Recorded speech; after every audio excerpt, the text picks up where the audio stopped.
Okay, welcome back to the syllabus part two.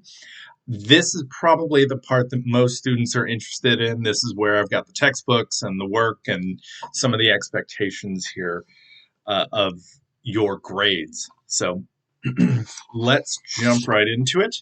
The required texts, let's see here. I've got them right next to me so you know what they look like. First one is a writer's reference. This is done by Diana Hacker and Nancy Summers. There's a few editions of this. I've got the instructor edition. Oh, eighth edition. um, I think, honestly, for the most part, any edition is fine. It's going to have, for the most part, the same stuff. This is where the grammar stuff is going to be. This is where MLA format is going to be if you need that for a reference. I also have MLA format, some information on that under the syllabus tab on Canvas. Um, so we'll use this with some of our essay writing and our lab work. So that's important. Let me see. The next one is Rereading America, which the 11th edition looks like this. It's a white cover with the uh, flag with the people and the equality sign there. Um, so we're going to be using Reread America. This has got several chapters on different topics. This is basically an anthology. We'll work with this. We'll work with half of it maybe. This one is done by Gary Colombo, Robert Cullen, and Bonnie Lyle. There's a few editions of this.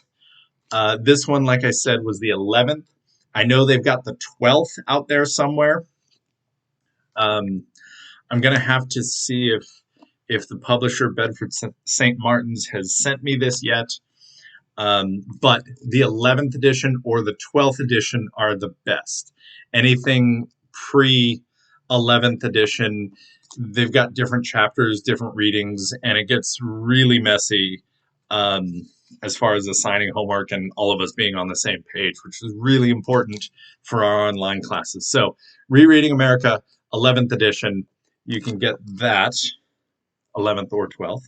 And then we've got this one, nickel and dimed. This one's done by Barbara Ehrenreich. There's a few different versions of this. The edition here doesn't matter so much. So get that one. And then the last book on our list, That's Not What I Meant. This is another one. This is by Barbara Tannen. This is another one that has several editions. Not much variation on the different editions. So feel free. I obviously have an older one, but you can get a newer edition just as easily, and you'll all kind of be getting the same stuff. I will say this, especially for those on a budget, we'll be starting with nickel and dimed. And as we are going to be starting with the lab, first off, getting a writer's reference might help first thing too. So these two are first, in case you need to not get everything all at once. After nickel and dime, we'll be doing Rereading America, and then last is That's Not What I Meant. I would say, maybe I'll put this in the homework, to get your textbooks, especially if you're getting them online and not on the campus bookstore, order those as soon as you can, as quickly as you can. Because I have had several students in every semester have problems with things not arriving on time, and then we're halfway done or completely done with something, and they've never even got their book. So try to get those as soon as possible. I've told you which ones are first, so those should be definitely the priority. So those are the required texts. Those are the ones you'll need. Those are the ones we'll do assignments on. Your essays are going to be based off of something in those, things like that. One of the texts that I suggest, but don't require, is a good dictionary. Um, if you've got a paper one, great. Most people don't. And you probably don't need like a really serious kind of dictionary. Just if you get the dictionary.com app on your phone, that's fine. Basically, there's tons and tons of words in the English language, and we're going to be reading things from different authors from different countries and different generations. So you're always going to come up with or come across a word that you're not going to know. Um, I know I certainly did, and I'm an English major, so uh, uh, vocabulary is not the end all be all of your English classes or your English degrees if you're going that route. So you'll probably need a good dictionary at some point. Um, so those are kind of the suggested and required texts. The coursework, it's an English class. You probably got a pretty good idea of what we're going to be doing. I just showed you the book, so we're going to be reading a full-length uh, nonfiction, which is nickel and dimed, and then rereading America is a lot of essays and uh, other nonfiction as well. Um, So things like that, I might bring in or suggest other articles from online. You'll obviously we'll have online discussions. We'll have in small group works.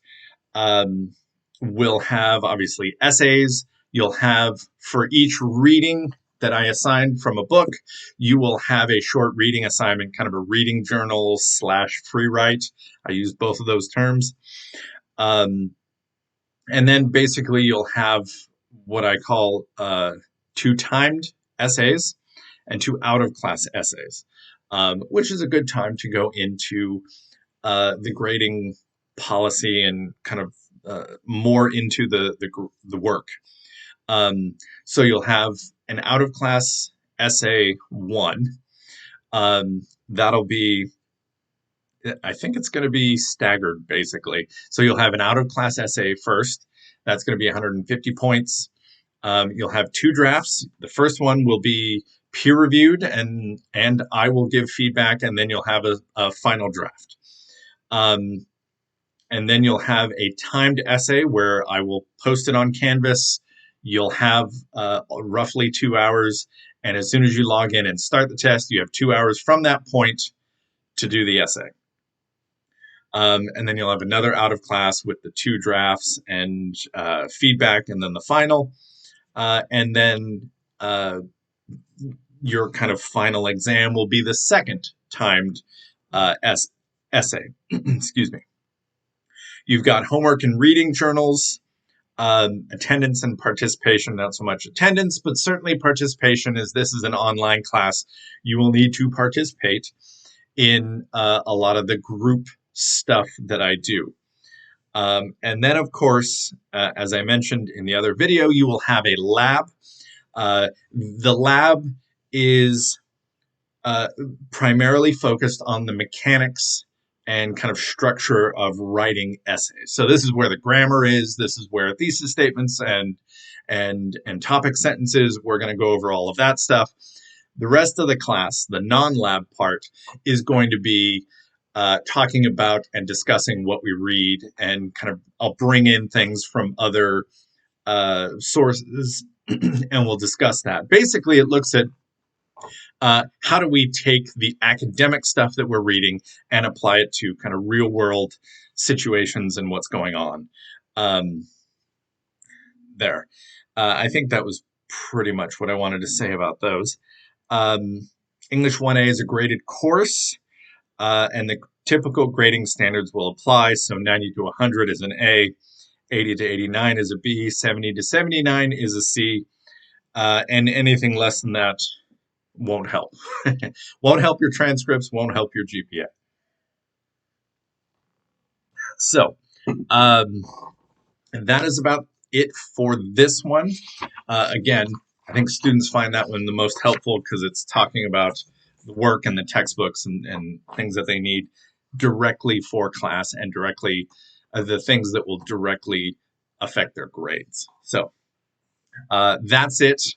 Hopefully that was nice and clear, but if not, if you have any other questions, feel free to email me or let me know, and I'll get to those as soon as possible. That's it. I will see you in the next one. Bye bye.